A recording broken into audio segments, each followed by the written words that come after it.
My $15 million mansion was a testament to a decade of relentless ambition. But the moment I showed my family the keys, they told me I had murdered my father. The keys felt unreal in my hand, a solid, cool weight that didn't seem to belong to me. $15 million. I kept rolling the number around in my head, but it was like trying to imagine a new color. It was just big. Standing on the marble entryway of a house I now owned, looking out through floor-to-ceiling glass at an infinity pool that bled into the Pacific Ocean, I felt a dizzying mix of triumph and terror. This was it. This was the finish line I'd been sprinting toward for a decade. No more ramen for dinner unless I wanted it. No more choosing between paying the rent and fixing my car. No more of the crushing, suffocating weight of poverty that had defined my entire existence. My family never understood my path. When I dropped out of college to pursue a wild, half-baked idea for a software company, they saw it as the ultimate betrayal. My father, a man who had broken his back for 40 years at the same factory, couldn't fathom why I'd throw away a safe future. My mother just cried, convinced I was destined for a life of failure and disappointment. My older brother, Mark, the golden child with the sensible accounting degree and the steady job, just shook his head with a look of pity that burned worse than any lecture. They wanted me to be like him, stable, predictable, and close to home. Instead, I moved 1,000 miles away, lived on credit cards and sheer nerve, and worked 100-hour weeks fueled by cheap coffee and the terror of ending up like them. And it worked. God, it actually worked. My little startup exploded. The buyout offer was astronomical, life-altering. The first thing I did after the money hit my account wasn't to buy a sports car or a yacht. It was to call a realtor in my old hometown. The house I bought wasn't just any house. It was the Callaway Estate, a place we used to drive past as kids, pressing our faces against the car window and dreaming. It was a local legend. It had 7 bedrooms, a home theater, a kitchen that looked like it belonged in a 5-star restaurant, and sprawling gardens where my mom could finally plant all the roses she ever wanted. It was only 10 minutes from the cramped 2-bedroom apartment where my parents still lived, the one where Mark and I had shared a room until he left for college. This house wasn't just for me. It was for them. It was my grand gesture, my apology for every missed birthday, every holiday spent working, every worried phone call I'd ignored. It was my way of saying, I did all this for us. I drove my sensible, non-flashy rental car from my new mansion to their old apartment building, my heart hammering against my ribs. I hadn't told them I was coming. I wanted to see the shock and joy on their faces firsthand. I imagined my mom bursting into tears, my dad clapping me on the back with a gruff, proud smile. Even Mark, I thought, would have to admit I'd done good. I parked and walked up the familiar, cracked concrete steps. The building smelled the same mix of boiled cabbage and stale cigarettes. I knocked on number 2B, the paint on the door peeling in the exact same spot it had been 10 years ago. I could hear the faint sound of a TV inside. After a moment, the lock clicked and the door opened. It was Mark. He looked older, tired. The lines around his eyes were deeper and his shoulders were slumped. He stared at me and his face didn't register surprise or happiness. It was just blank. Then it hardened into something I couldn't quite read. "What are you doing here?" he asked, his voice flat. He didn't move to let me in. "Mark, hey," I grinned, holding up the keys so they jingled. My excitement was a balloon he was slowly deflating with his stare. "I'm back. I have the biggest surprise for you guys, for everyone." "Is Mom home?" "No," he said, his eyes narrowing. "And you need to leave." My smile faltered. "What? What are you talking about? I just bought the Callaway Estate.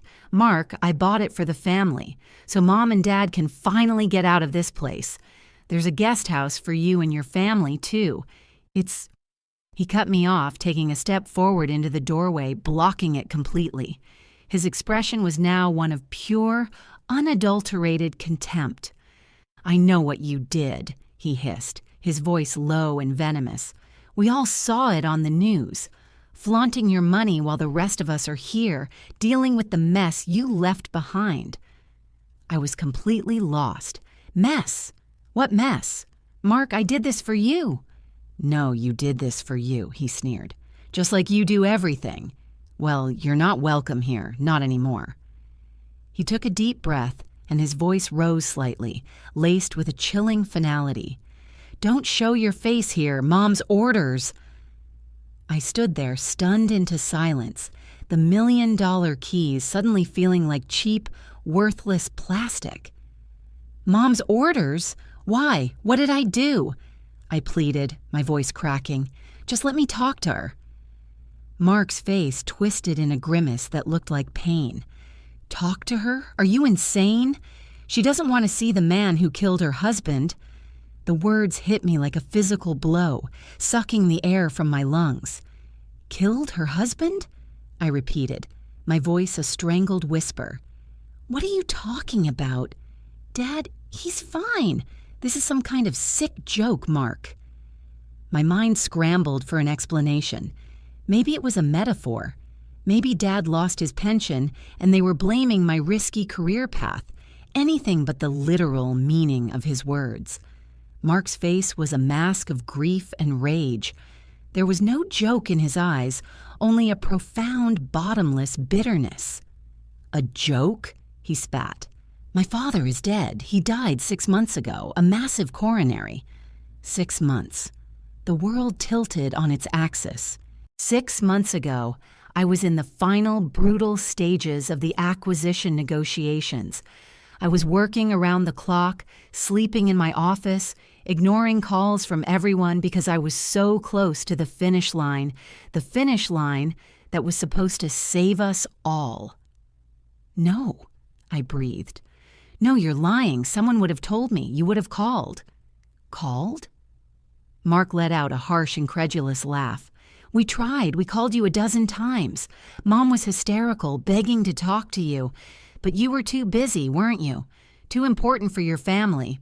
All we got was your stupid assistant saying you were in a critical meeting and couldn't be disturbed." The call we finally got back was from her 2 days later, offering condolences on our behalf. On your behalf. The memory surfaced through the fog of my shock. A vague note from my assistant about a family emergency, a call I'd planned to return once the deal was closed, a detail that got lost in a sea of other, more pressing details. My stomach churned with a sickening cocktail of guilt and horror. "Why?" I stammered, shaking my head in disbelief. "Why would you blame me for a heart attack?" "Because it was you!" he shouted, his voice finally breaking, raw with pain. He jabbed a finger at my chest. "It was always you. Every time the phone rang late at night, Mom would jump, thinking it was you calling to say you were broke and homeless. Dad took on extra shifts at the plant, long after he should have retired. Just in case, he'd say. Just in case my boy needs a safety net." He worked himself into an early grave because he was so terrified you were going to fail. I felt faint, leaning against the doorframe for support. The keys to the mansion felt slick with sweat in my palm. "I didn't fail, Mark," I whispered, the words tasting like ash. "I succeeded. This house. This was for him. For both of them." "He never got to see it," Mark said, his voice dropping to a low, menacing growl. "You know what he did see? An article online just a few days before he died. It was about your company. It said you were on the verge of total collapse, that you were a fraud, hemorrhaging money. He read that, went upstairs to lie down because his chest hurt, and he never got up again. He died thinking you had thrown your life away and dragged us all down with you. So don't you dare stand there and wave your blood money in my face. You think you can buy a new family with that house? You can't. You don't have one anymore." My legs gave out and I stumbled, catching myself on the grimy hallway wall. The air was thick and I couldn't breathe. Dad was gone, and they blamed me. Every sacrifice, every sleepless night, every ounce of my being I had poured into my work, it had all been for this, for them, and it had killed him. The irony was so cruel, so monstrous, it felt like the universe was laughing at me. "I need to see her," I said, a desperate resolve hardening in my chest. "I need to talk to Mom." "You heard me. She doesn't want to see you." Mark stood firm, a bulldog guarding the door. "I don't care," I choked out, shoving past him with a strength I didn't know I had. He stumbled back, surprised. I burst into the small, dark living room. It was exactly as I remembered, but coated in a layer of dust and sorrow. And there she was. My mother was sitting in my father's old armchair, a worn Afghan over her lap, staring blankly at the flickering television. She was so much smaller than I remembered, fragile, as if a strong breeze could carry her away. The room smelled of old grief. She didn't turn when I came in. She didn't even flinch. It was like I was a ghost. "Mom," I whispered, my voice breaking. Tears were streaming down my face now. "Mom, it's me. I'm so sorry. I didn't know." I took a hesitant step toward her, my hands outstretched. "I'm home." Slowly, as if moving through deep water, she turned her head. Her eyes, once so full of life and worry and love, were vacant. They swept over me without a flicker of recognition, without anger, without sadness. There was nothing. It was the look you would give a stranger on the street, a piece of furniture, a crack in the wall. Then her gaze drifted past me, back to the television screen, and she spoke, her voice a monotone, airy whisper to no one in particular. "Mark," she said, her voice chillingly calm, "there's a draft. Could you please close the door?" Her words hung in the air, colder and sharper than any physical blow. Mark put a hand on my shoulder, not in comfort, but to steer me out. "You need to go," he said, his voice quiet now, devoid of anger, just filled with a hollow emptiness that mirrored the room. I looked at my mother one last time, a frail stranger in my father's chair, completely walled off in her own world of grief. The woman who had kissed my scraped knees and stayed up all night worrying about me was gone. In her place was a shell, and I was the one who had shattered it. I stumbled out of the apartment, the door closing behind me with a soft, final click. I drove back to the Calloway estate, the $15 million monument to my failure. I wandered through its cavernous, empty rooms, the echo of my footsteps the only sound. The Pacific Ocean glittered outside, indifferent. This was supposed to be a palace of triumph. Instead, it was a tomb for a dream. For weeks, I barely left the house. I let the messages from my new board of directors go unanswered. I drank expensive scotch I didn't enjoy and stared at the sunset, feeling nothing. I had won the world and lost everything that mattered.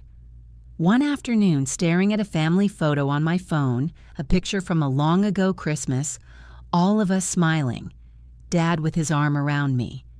Something inside me shifted.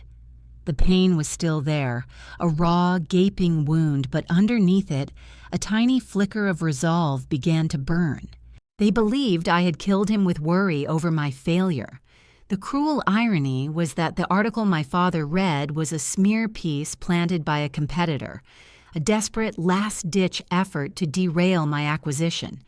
It was filled with lies, but it had done its damage in the most horrific way imaginable. I couldn't undo my father's death. I couldn't take back the missed calls or the years of absence, but I couldn't live like this either. Hiding in my empty castle wasn't honoring my father. It was proving him right. I started small. I found the best grief counselor in the state and booked an appointment for my mother, paying for a year of sessions in advance. I sent the details to Mark in a carefully worded email, explaining that I wouldn't contact them directly, but that the help was there if she ever chose to take it.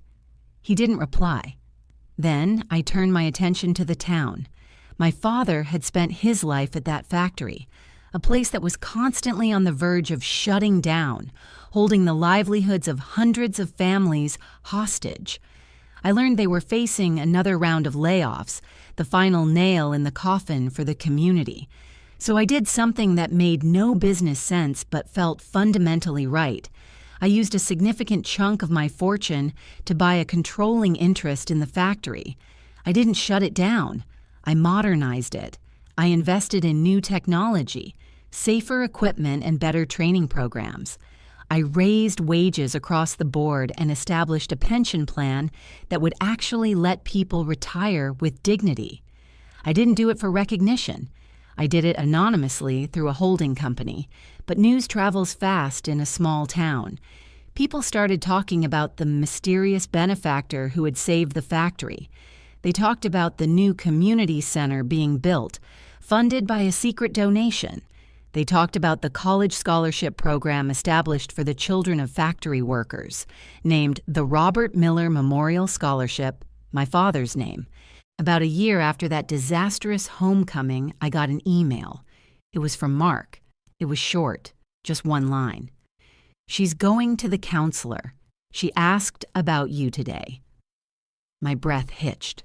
It wasn't forgiveness, not yet, but it was a crack in the ice. I kept my distance, letting them heal. I poured my energy and my money into my father's town, into creating the security for others that he had so desperately wanted for me. I was building his safety net, not with extra shifts, but with the fruits of the very success he had died fearing. The call came on a Tuesday. It was Mark again. His voice was different, softer. "Mom wants to see the house," he said without preamble. When they arrived, I was waiting on the steps. Mark gave me a stiff, awkward nod. And my mother, she looked at me, really looked at me. The vacant haze was gone from her eyes. They were sad, yes, but they were present. She was still frail, but she stood a little straighter. She walked through the grand entryway and looked around, not at the marble or the high ceilings, but at the photos I had placed on a mantelpiece, pictures of my dad, pictures of us as kids. "He would have loved this garden," she said softly, looking out at the rows of roses I had planted for her. It was the first thing she had said directly to me in over a year. We didn't talk about the past, not then. We talked about the roses. Mark told me about his kids. We had dinner in the enormous kitchen, and it felt less like a cavern and more like a home. As they were leaving, my mother paused at the door. She reached out and took my hand, her grip surprisingly strong. "The article. Mark showed me the truth," she said, her voice thick with emotion. "You didn't fail, son. Your father was so proud of you. He was just so scared for you. I was, too." She squeezed my hand. "We should have told you that we loved you, instead of just telling you that we were worried." Tears streamed down my face, but for the first time, they weren't tears of guilt or regret. They were tears of release. I looked over at Mark, who met my gaze and gave me a small, sad smile. It was an apology. It was forgiveness. It was the beginning of a new foundation, built not on money, but on a shared, painful understanding. The house was no longer a monument to my failure. It was just a house, a big, beautiful house where my family, slowly and carefully, was starting to come home.